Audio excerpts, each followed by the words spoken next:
let's make IKEA Swedish meatballs. So IKEA posted their meatball recipe on their Twitter, and we have IKEA here in Toronto, but they're not halal. So step 1, combine beef and pork mince. Well, I don't eat pork, so I'm just going to use beef. Add finely chopped onion, garlic, breadcrumbs, eggs, milk, salt and pepper, and mix.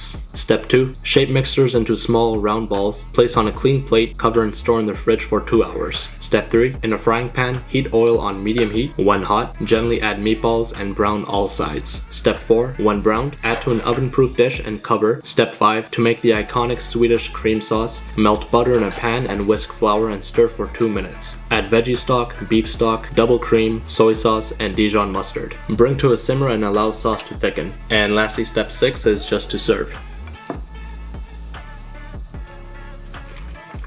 That's not bad. Okay, so it's not spicy, and obviously that's coming from someone who grew up eating Pakistani food. I would like the beef to have a bit more spice, of course, but I do like how they added soy sauce into the sauce, and that was a nice little touch. I think this needs the sauce. If it doesn't have the sauce, then the meatballs itself would be kind of boring. I don't know if this is a Swedish dish or if this is something common in Sweden. It's a bit salty. I would give this a 7.8 out of 10.